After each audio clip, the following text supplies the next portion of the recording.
after hindi ko siya na-execute, so maraming factors but hindi ako nakapag-umpisa, so hindi tayo kumilos nung time na yun dahil left and right ang mga influence ng mga taong nakapaligid sa'yo. Yun one factor but ako na-delay mag-execute, yung fear. So dahil na kwento ko sa mga malalapit sa akin, nagkaroon ng mga feedback and maganda yung napanood ko dun sa aking friend or sa ating peers na same lahat ng plano mo, don't ever share it. Siguro mag-share ka lang sa isang tao, pero sa maraming tao, don't ever share it. Kasi nangyari sa akin, na-share ko siya, so after mo ma-share, maraming negative feedback. So ang consequences pala ng pag-share ng plan mo sa ibang tao, pangit din ang positive and negative feedback. So, sa mga, dun sa napanood ko, sapul yung pagkakabanggit niya sa akin. Pag na-share mo yung plan mo, ang negative feedback, magdi-discourage yan sa'yo. Pero yung positive feedback, na-sustain na niya yung hype mo. Ibig sabihin, parang sa utak mo, na-satisfy mo yung utak mo dahil nagkaroon ka ng positive feedback. Hindi mo rin na-execute yung mga plans mo. So, that time, na-delay ako nun. Yung planning mo, don't ever share it to your mga friends mo or malalapit sa'yo. Kasi yung negative and positive feedback ng mga taong malalapit sa'yo, parehas lang din yung consequence niya. Which is, hindi na matutuloy yung plano mo. So, nagplano ako ng mag-execute ng business sa Philippines but it didn't proceed. Kasi nga, marami akong negative feedback na na-receive and pumasok ko yun sa utak ko talagang hindi ko siya nagawa. And ayun, na-delay siya ng mga ilang years ang nag-pass. Pero dun sa delay na yun, marami din tayong natutunan. Kasi minsan yung nangyayari sa'yo, meron din positive outcome. Na-realize ko during that time. Ito yung mga realization ko nung na-delay ako. Hindi pa ako ready nung time na yun. Maraming factors kung bakit hindi tayo nakapag-execute agad. Yun pala is, hindi pa ako ready. So,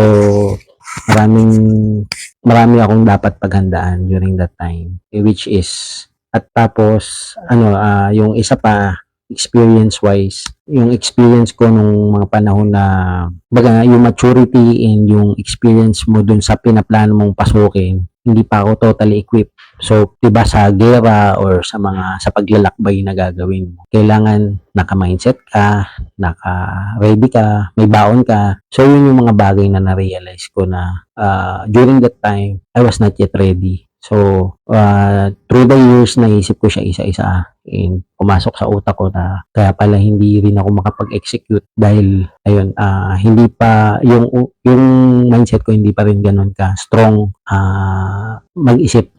So, kailangan mo rin ng strong mindset kung meron kang planong gawin, kung meron planong ginugol or may direction kang gustong tahakin, you should have a strong mindset. So, I just want to summary those points na I realized na bakit nade-delay yung mga plano mo sa buhay. So, nade-delay kasi hindi ka pa ready. Nade-delay ka dahil hindi ka pa equipped. Nade-delay ka dahil you don't have the mindset yet na para i-proceed yun. Kasi kung meron ka ng strong mindset, kung ready ka na, I'm sure nagawa mo na yon during that time. So, sa ngayon, kung meron kang nade-delay na nagagawa, marahil yung tatlo na yun, hindi mo pa yun na-fulfill. It should be fulfilled everything. Ready, ready, there are two things na ready. Ready kang mag-fail or ready ka nang harapin kahit anumang pagsubok. So, hindi naman sinabing ready, handang-handa ka na. Ibig sabihin. So, handa ka rin mag-fail.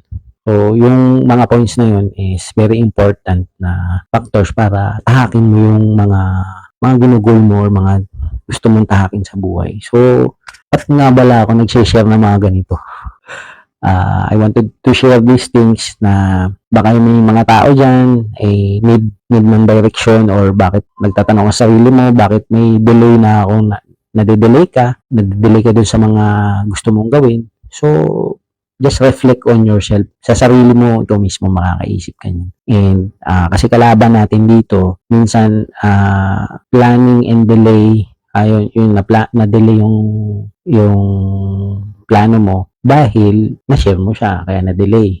So, yung delay, mayroon din ibang factor. So, just, reflect on yourself kung ba't tayo may ganun. So, ayun lang, tayo po ay kung trip mo tong mga ganitong topic or mga usapin or kung meron kang gustong itanong or pwede nating pag-usapan, comment down below lang po. And meron po akong group. Kung trip mo yung ganitong topics, please join my group po, Dumidiskapting Pinoy. Pag-usapan natin yung mga pwede magpa-unlad sa atin. Ko-comment ko na lang po sa baba yung link para makapag-join. So, lang po, mapagpalang araw po sa inyong lahat.